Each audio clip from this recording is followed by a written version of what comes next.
மலர் வகையை பார்த்தோம். அடுத்தது மலருக்கு அடுத்த பருவம் காய் தோன்ற ஆரம்பிக்கிறது. இந்த பிஞ்சு வகைகள் அதுவும் ஒவ்வொரு நிலையிலும் ஒவ்வொரு தாவரத்திற்கும் வேறுபடுகின்றது என்பதை பார்க்குறோம். இப்போ பூவோடையே பிஞ்சு இருந்ததுன்னு வச்சுக்க, அதை பூவோடு கூடிய இலை, அது பிஞ்சு அது சின்னதாக வந்திருக்கும், அந்த பிஞ்சு வந்திருக்கும், பூவோடு கூடிய இலை அப்படின்னு சொல்கிறாங்க. பிஞ்சுனா என்ன? இளம் காய், ரொம்ப ரொம்ப மெலிசாக இருக்கும் அது. இப்போ நம்ம மாவடு எல்லாருமே கேள்விப்பட்டிருப்போம். மாமரத்தில் உள்ள மாம் பிஞ்சுக்கு வடுன்னு சொல்லுவோம். மாமரத்தில் உள்ள பிஞ்சை வடுன்னு சொல்கிறோம். இதே பலா மரத்தில் பிஞ்சா இருந்ததுன்னு வச்சுக்கோ, அதை மூசுன்னு சொல்லுவாங்க. அதை பலா மூசு, அதாவது அது நன்கு பழுத்தா பலா பழமாக நம்ம சாப்பிட்றோம். அதே இளம் பிஞ்சா இருந்தால் மூசுன்னு சொல்கிறாங்க. இதே எள் நமக்கு நல்லெண்ணெய் அதுதான் தயாரிக்கிறாங்க. அந்த எள்ளோட பிஞ்சை கவ்வைன்னு சொல்லுவாங்க. எள்ளோட பிஞ்சை கவ்வைன்னு சொல்லுவாங்க. அதுக்கப்புறம் இது பார்த்தீங்கன்னாக்க தென்னை மரத்தில் பார்த்தீங்கன்னாக்கா, மரத்தில் தேங்காய் வரத்துக்கு முன்னாடி பார்த்தீங்கன்னா சிவப்பு கலரில் குட்டி குட்டியாக இருக்கும். அதை குறும்பைன்னு சொல்லுவாங்க. சின்னதாக இருக்கும் அது குறும்பை. தென்னை மரம் மற்றும் பனை மரம் அதில் குறும்பை இருக்கும். அந்த குறும்பையே பெருசாக இருந்துடுத்துன்னு வச்சுக்கோங்க, கொஞ்சம் பெருசாக, ரொம்ப பெருசு இல்லை, கொஞ்சம் பெருசாக இருக்கும்.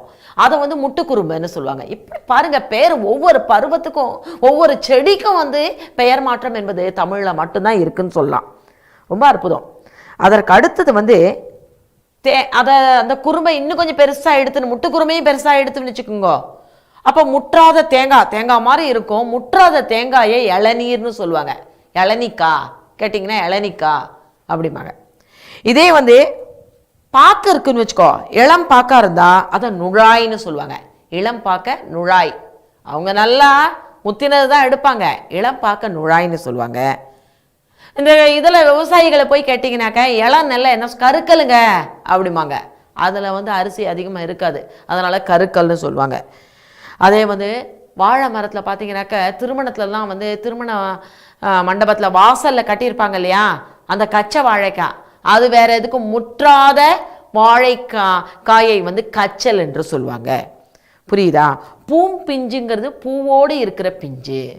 அதற்கப்புறம் இளம் பிஞ்சு ரொம்ப இளமையாக மென்மையாக இருக்கும். மாமரத்தில் உள்ள பிஞ்சை மாவடுன்னு சொல்கிறோம். பலாமரத்தில் உள்ள பிஞ்சை மூசுன்னு சொல்கிறோம். அதற்கப்புறம் தென்னை மரத்தில் சின்னதாக இருக்கிறத குறும்பைன்னு சொல்கிறோம். அந்த குறும்பையே கொஞ்சம் பெருசாக இருந்ததுன்னா அதை முட்டுக்குறும்பை அப்படின்னு சொல்கிறோம். இதே முற்றாத தேங்காயாக இருந்தால் இளநீர் என்று குறிப்பிடப்படுகின்றது. பாக்கு இளமை பருவத்தில் இளம் பாக்க நுழாயின்னு சொல்கிறோம். இளம் பாக்க நுழாயின்னு சொல்கிறோம். அதே போல் இள நெல் வகைகளை கருக்கல் என்று சொல்கிறோம். அதற்கு அடுத்தது வாழைப்பிஞ்சு. நான் சொல்லியிருக்கேன் இல்லையா, தாரோடு, அதாவது திருமண மண்டபத்தில் வாசலை கட்டியிருக்காங்க இல்லையா, அது கச்சை வாழைக்காய், கச்சல்னு சொல்லுவாங்க. வாழைப்பிஞ்சை கச்சல்னு சொல்கிறாங்க. சரி, அது மட்டுமா? நாங்கள் சின்ன வகுப்பில் படிச்சிருப்போம், முதல் வகுப்புலேயே படிச்சிருப்போம். சில காய்கள் கொலையாக இருக்கும், சில காய்கள் கொத்து கொத்தாக இருக்கும். அப்போ எந்தெந்த காய் கொலையாக இருக்கும், எந்தெந்த காய் கொத்து கொத்தாக இருக்கும் நம்ம பார்க்கலாம். இப்போ பார்த்தீங்கன்னாக்கா, அவரை துவரை இதெல்லாம் நம்ம கொத்து கொத்தாய் காய்க்கும். சின்ன வகுப்பில் படிச்சிருப்போம். அவரை துவரை எல்லாம் கொத்து கொத்தா காய்க்கும். இதே முந்திரி, அது கொலையாக இருக்கும். முந்திரி கொலை அப்படின்னு தான் சொல்லுவாங்க. முந்திரி கொலை அப்படி சொல்கிறோம். வாழை மரத்து தார், ஒரு தாரில் எத்தனையோ சீப்பு இருக்கலாம், 12 சீப்பு கூட இருக்கலாம். வாழை மரத்து அந்த வாழைக்காய் ஒரு தாருங்கிறது என்ன, கிட்டத்தட்ட ஒரு தாரில் 65லேருந்து 70 காய் இருக்கலாம். அதை வாழைத்தாறு அப்படின்னு சொல்கிறோம். அதே போல் கேழ்வரகை கதிர், கேழ்வரக கதிர் என்று சொல்கிறோம். அதற்கப்புறம் உங்களுக்கு நெல், திணை ஆகியவற்றை அலகு அப்படின்னு சொல்கிறோம். நெல், திணை ஆகியவற்றை அலகுன்னு சொல்கிறோம். இறுதியில் வாழைத்தாரில் ஒரு பகுதி என்ன, சீப்பு. ஒரு சீப்பு வாழைப்பழம் கொடுங்க அப்படின்னு சொல்கிறாங்க இல்லையா, வாழைத்தாரில் ஒரு பகுதி. அப்போ தாவரங்கள் கொத்து கொத்தா கிடைக்கிறது அவரை துவரை ஆகியவற்றை கொத்துன்னு சொல்லுவோம். முந்திரி போன்றவற்றை குலை, முந்திரி கொடி முந்திரின்னு சொல்லுவாங்க, அது குலைன்னு சொல்கிறாங்க. அதே போல் வாழை கொலையை தார்னு சொல்கிறோம். கேழ்வரக கதிர் என்று சொல்கிறாங்க. மேலும் வந்து நெல் திணை ஆகியவற்றை அலகுன்னு சொல்கிறாங்க. தாரில் ஒரு பகுதி வந்து சீப்பு அப்படின்னு சொல்கிறோம். அதுக்கப்புறம் வந்து சில கனிகள்லாம் பார்த்தீங்கன்னாக்க கெட்டு போயிடும். அந்த கெட்டு போகிறது வந்து ரொம்ப நாள் பழுத்த பழம் மட்டும் கெட்டு போகிறது கிடையாது. சில இது செடியில் இருக்கும் பொழுதே கெட்டு போகிறது. அது எப்படின்னாக்க அந்த காய் இருக்கு இல்லையா, நுனியிலே சுருங்கி போயிடுச்சுன்னு வச்சுக்கோங்க, அதை சூம்பல், அதில் ஒன்றுமே இருக்காது. காயாக இருக்குல்ல, காயாக இருக்கும்போதே அந்த நுனி பகுதியில் சுருங்கி போயிடுத்துனா சூம்பல், அதில் அது நல்லாவே இருக்காது, அது சாப்பிட மாட்டோம் நம்ம. அது நுனியில் சுருங்கியது சூம்பல்னு சொல்கிறோம். சில காய் வந்து பார்க்குறதுக்கு பழம் மாதிரி இருக்கும், உள்ள ஒரே சொத்தையாக இருக்கும், புழு பூச்சியெல்லாம் இருக்கும், அது வந்து சொத்தைன்னு சொல்கிறோம். அடுத்தது ஒன்று இருக்குது, சூட்டுனால பழுத்து இருக்கும்பாங்க. அந்த சூட்டுனால பழுத்ததை யாருமே சாப்பிடக்கூடாது, உடலுக்கு நல்லது கிடையாது. வெம்பல் பழத்தை சாப்பிடக்கூடாது, சூட்டுனால பழுத்த பழம் அப்படின்னு சொல்கிறாங்க. சில பழங்கள் வந்து கொஞ்ச நாள் ஆயிடுத்துனா அப்படியே குழுகுழுத்த பழம்னு சொல்கிறாங்க. அது இருக்கும், நமக்கு சுவையாக தான் இருக்கும், இருந்தாலும் வந்து அது அழியல் பழம்னு சொல்லுவாங்க. பாட்டியெல்லாம் போய் கேட்டீங்க, அழிஞ்சு போயிருக்கடா பழம் அப்படிம்பாங்க, குழுகுழுத்த பழம். அதை டக்குன்னு நம்ம வந்து சாப்பிட்டோம்னா கையெல்லாம் ஒட்டிடும், அது அழியல். அந்த குழுகுழுத்து நாரி போயிடுச்சுன்னா அழுகல், அதை நம்ம சாப்பிடவே கூடாது. குழுகுழுத்த பழத்தை சாப்பிடலாம், ஆனால் அது ஸ்பூனால் தான் எடுத்து சாப்பிட்றாப்புல இருக்கும், கையால் சாப்பிட முடியாது. குழுகுழுத்து நாரிய பழம் வந்து உனக்கு வந்து அழுகல்னு சொல்கிறோம். இறுதியில் வந்து பழம் மாதிரி இருக்கும், ஒன்றுமே இருக்காது, அதை வந்து பதராய் போன பழம்னு சொல்கிறாங்க. ஸோ இந்த பார்த்தீங்கன்னாக்கா இந்த பழ வகையிலையும் எப்படியெல்லாம் பேர் மாடுபாடு இருக்குது பார்த்தீங்களா. நுனியில் வந்து அது அந்த காய் வந்து பழம் மாதிரி இருக்குது, நுனியில் சுருங்கி போயிடுத்துனா சூம்பல்னு சொல்கிறோம், புழு பூச்சி இருந்தால் சொத்தைன்னு சொல்கிறோம், சூட்டுனால பழுத்த பழத்தை வெம்பல்னு சொல்கிறோம். அழியல் என்றால் என்ன, நன்கு பழுத்த பழம் ஆனால் கொஞ்சம் குழன்னு இருக்கும், அது அழியல். அழுகல் என்பது அதாவது அது வந்து குழுத்து நாரிய பழம் அழியல். பதராய் போன பழம்னா எதற்கும் பயன்படாது. இதை வள்ளுவர் அடிக்கடி பதர் மகன் எனல் பதடி எனல் அடிக்கடி நம்ம பயன்படுத்துகிற சொல்லது. பதடின பதர் எதற்குமே பயன்படாதுன்னு சொல்கிறாங்க. சில காய்கள் பார்த்தீங்கன்னாக்க இது வந்து பழ வகையில் பார்த்தோம், சில விலங்குகள் வந்து அந்த காயில் உட்காந்துட்டா அது எதுக்குமே பயன்படாது. கோட்டான் கூகைன்னு ஒரு பறவை இருக்குது, அந்த கோட்டான் உட்காந்துருச்சுனாக்க அந்த தாவரவியல் நிபுணர்கிட்ட போய் கேட்டாங்கன்னா, சாதாரண விவசாயிகிட்டே போய் கேட்டிங்கனாக்கா, கோட்டான் உட்காந்ததுனால கெட்டு போச்சுங்க, கோட்டான் உட்கார்ந்த காய் கெட்டு போயிடுத்து, அதை பயன்படுத்தாதீங்க, கூகை காயின்னு சொல்லுவாங்க, கோட்டான் காய் அல்லது கூகை காயின்னு சொல்லுவாங்க. அதே போல் வந்து தேரை, அது அந்த தவளை வகையில் ஒன்று. தேரை வந்து அந்த காயில் உட்காந்துருத்துனாக்கா அதுவும் கெட்டு போயிடும், அது தேரைக்காய் அல்லது அல்லிக்காய்ன்னு சொல்லுவாங்க. இந்த தேரை வந்து தென்னை மரத்தில் போய் உட்காந்துன்னு வச்சுக்கோங்க, ஒல்லிக்காய், அந்த காயும் பயன்படுத்த மாட்டாங்க, அந்த தேங்காயும் பயன்படுத்துறது. தேரை வந்து தேங்காயில் போய் உட்காந்தா ஒல்லிக்காய்ன்னு சொல்லுவோம், தேரை வேறு தாவரத்தில் உட்காந்தா அல்லிக்காய் என்றும், தேரை அமர்ந்ததுனால் கெட்ட காய் என்று குறிப்பிடப்படுகின்றது. சரி, இவ்வளோதான் இருக்கா அப்படின்னு? இல்லைப்பா, இன்னும் நிறையா இருக்குது. என்னன்னாக்கா இப்போ பழங்கள்லாம் சாப்பிட்றோம், பழங்களை சாப்பிடும்போது சில பழம் வந்து டக்குன்னு தோலை உரித்து சாப்பிட்றோம், சிலது வந்து தோலை வந்து கொஞ்சம் கொஞ்சமாக சீவணும், சிலது உடச்சி சாப்பிடணும். அப்போ ஒன்னொன்றுத்துக்கு ஒரு பேர் இருக்குது. தோல் வந்து ரொம்ப ரொம்ப மெலியதாக இருந்தால் தொலின்னு சொல்லுவாங்க, தொலி எடுத்துகிட்டு சாப்பிடுப்பா அப்படிம்பாங்க. இது கொஞ்சம் வந்து திண்ணமாக இருக்குது, கொஞ்சம் வலிமையாக இருந்ததுன்னா தோல் எடுத்து வாழைப்பழத்தை தோலை உரித்து சாப்பிடு. தொலி வந்து இறுதியாக அப்படி தொட்டோம்னாலே வந்துடும். தோல் வந்து கொஞ்சம் உரிச்சு எடுக்கணும், திண்ணமாக இருக்கும். தோடு வந்து தோலை விட வலிமையானது. முதல்ல தொலி, அப்புறம் தோல், அப்புறம் தோடு, அதற்கப்புறம் நான்காவது ஓடு. தொலி, தோல், தோடுங்கிறது என்ன, தோலை விட வலிமையானது. அப்போ தோடை விட வலிமையானது ஓடு, ஓட்டை உடைச்சி அந்த பழத்தை எடுத்து சாப்பிடணும். அதுக்கப்புறம் குடுக்கையை வந்து ஒரு சொர கொடுக்கை அப்படின்னு சொல்லுவாங்க. அந்த காலத்தில் பார்த்தீங்கன்னாக்கா அந்த சொர கொடுக்கையில் வந்து தினையெல்லாம் எடுத்து வச்சுருந்தாங்களாம், அப்போ அவ்வளோ வலிமையாக இருக்கும். அப்போ தோடுக்கு அப்புறம் கொடுக்கை, அப்புறம் தேங்காய் ஈஸியாக கிடைக்குமா, மட்டையை உரிக்கணும், மட்டையை உரித்து அப்புறம் அந்த தேங்காயை உடைச்சி அதுக்குள்ளே இருந்தால் பருப்பை எடுக்க முடியும், அந்த பருப்பை எடுக்க முடியும், அப்போ மட்டைன்னு சொல்கிறோம். இறுதியில் வந்து நெல் கம்பு இதெல்லாம் உமி, அது மேலே இருக்கிறத எடுத்து தனியாக அந்த இதில் கொண்டு போய் கொடுத்து மிஷினில் கொடுத்து அரைச்சி அந்த ஊமியை வெளித்தள்ளிடுவாங்க. அதற்கப்புறம் வந்து கேழ்வரகு வரகு வந்து கொம்மைன்னு சொல்கிறோம். அப்போ இதனுடைய மேல் பகுதி ஒவ்வொன்றுத்துக்கும் வேறு வேறு பெயர். முதல்ல தொலி ரொம்ப மெலிசாக இருக்கும், தோல்ங்கிறது தொலியை விட கொஞ்சம் வலிமையாக இருக்கும். அதுக்கப்புறம் தோடு வந்து அதை தோலை விட வலிமையாக இருக்கும். அதற்கப்புறம் வந்து ஓடு அப்படிங்கிறது வந்து அந்த தோடை விட வலிமையாக இருக்கும், திண்ணமாக நல்ல வலிமையாக இருக்கும்.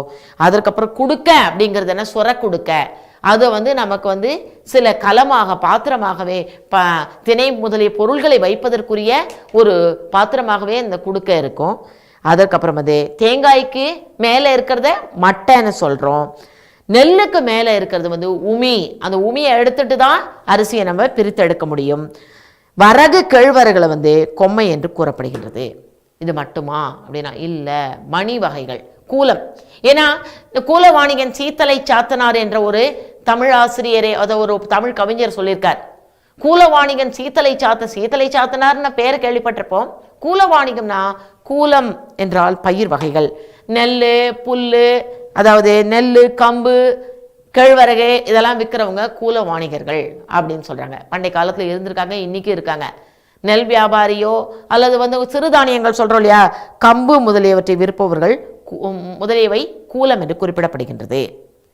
அதுக்கப்புறம் பயறு வகை இருக்குது, அவரை துவரை முதலியவற்றை பயறு அப்படின்னு சொல்கிறோம்.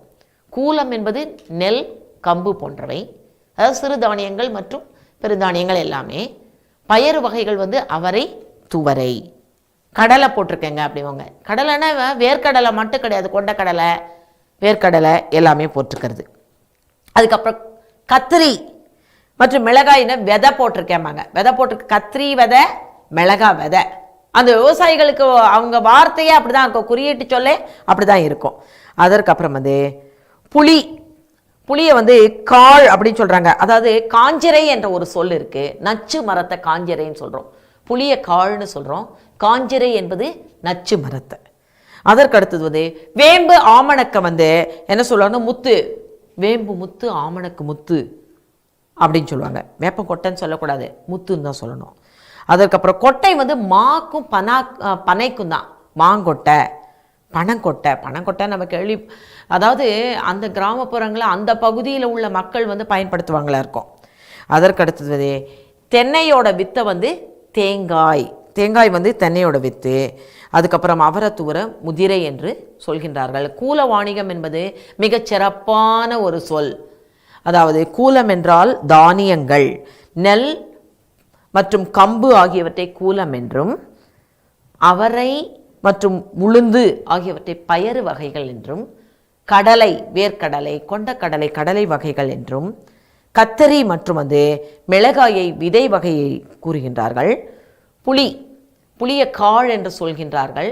காஞ்சிரை என்றால் நச்சு மரத்திற்கு பெயர். வேம்பு மற்றும் ஆமணக்கு பகுதியை வந்து முத்து என்று கூறுகின்றார்கள். மா பனை ஆகியவை கொட்டை வகையை சார்ந்தது.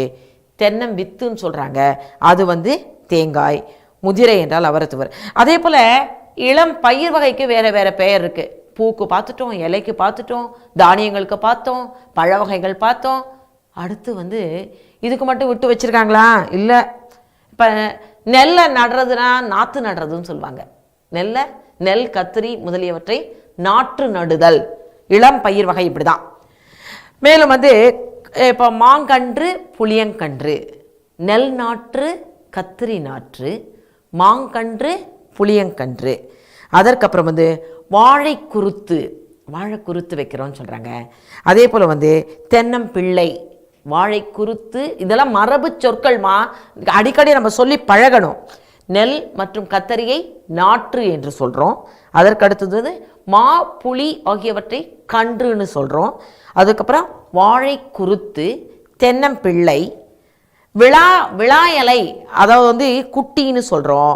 அதுக்கு பனையோட இளநிலையை வந்து மடலின்னு சொல்கிறோம். பனையோட இளநிலை மடலி. நெல்லோட நெல் சோளம் ஆகியவற்றை பைங்கூழ் விளைந்தது அப்படின்னு வந்து நன்னூலில் சொல்கிறாங்க. பைங்கூழ்ங்கிறது நெல், அதாவது நல்ல பயிர் வகையை சொல்கிறாங்க.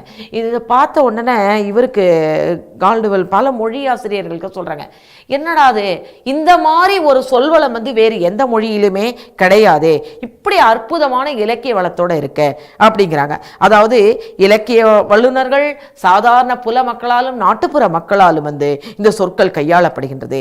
எத்தனையோ மொழி தோன்றி இருக்கு. இப்போ ஆங்கிலத்தில் இலை என்பதற்கு லீஃப் என்ற ஒரே ஒரு வார்த்தையை தான் வச்சிருக்காங்க.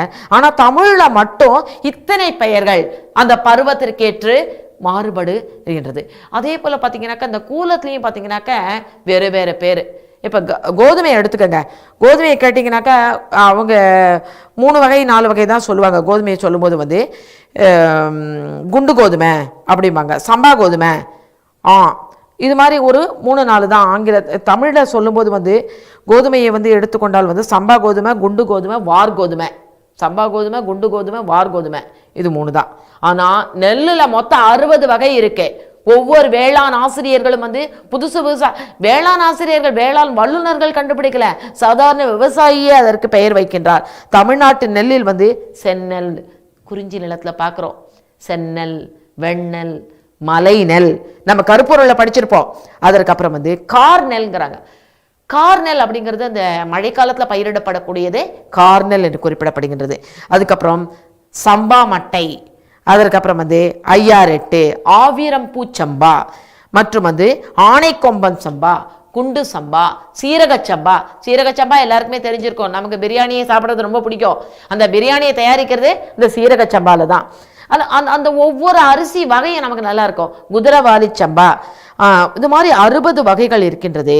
அதே போல் வந்து சிறுதானியங்களுக்கும் சொல்கிறாங்க, வரகு, காடைக்கண்ணி, குதிரவாலி முதலிய சிறு கூலங்களும் வந்து பல்வேறு வகையில் அந்த காலத்திற்கேற்றவாறு பயிரிடப்படுவது பெயர் மாற்றம் செய்யப்படுகின்றது.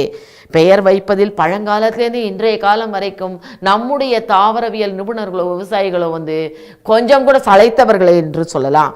ஒரு நாட்டு வளத்தை நம்ம அறியணும்னாக்க அதில் உள்ள பயிர் வகை மட்டுமல்ல, சொல்வளமும் பார்க்கணும். அந்த மாதிரி ஒரு சிறப்பான சொல்வளம் வந்து தமிழில் இருக்கிறத பார்க்குறோம். அப்போ திருந்திய மக்களை வந்து மற்ற உயிரினத்திலிருந்து பிரித்து வாழச் செய்வது இந்த தமிழில் உள்ள சொல்வளம் தான். அப்போ உனக்கு வினா கேட்கும்போது எப்படி கேட்பாங்கனாக்க, தமிழின் சொல்வளம் எவ்வாறு சிறப்பாக இருக்கின்றது, கால்டுவெல் கூறும் கருத்துக்களை ஒப்பிடுக. இதற்கு என்ன, நான் அதனால தான் முதல்ல சொன்னேன், நாடும் மொழியும் நமது கண்கள் என்று சொல்றாங்க. ஏன் வந்து நமது கண்கள் என்று சொல்றாங்கனாக்க, மொழி ஒரு நாட்டோட வளத்தை நம்ம அறியணும்னாக்க மொழி எப்படி சிறப்பாக இருக்கு என்பதை நம்ம பார்க்குறோம். இப்போ இதில் பார்த்தீங்கன்னாக்கா தமிழோட சொல்வளத்தை பற்றி பார்த்தோம். தமிழகனார் வந்து ஒரு மாதிரி சொன்னார்னாக்கா, இங்கே வந்து உரைநடை சொல்வளம்ங்கிறது மிகச் சிறப்பாக இருக்கின்றது, அதனால் தான் மூத்த மொழி என்று கூறுகின்றார். ஒல்கா பெருமுகள் தொல்காப்பியர் வந்து இந்த மொழியின் சிறப்பை பல்வேறு இடங்களில் குறிப்பிடுகின்றார். உரையிடையிட்ட பாட்டிடை செய்யுள் என்று இளங்கோவடிகள் சொல்கின்றார். அதே போல தமிழின் சொல்வளத்தை இந்த பாடப்பகுதியின் வாயிலாக அறிந்தோம். நன்றி.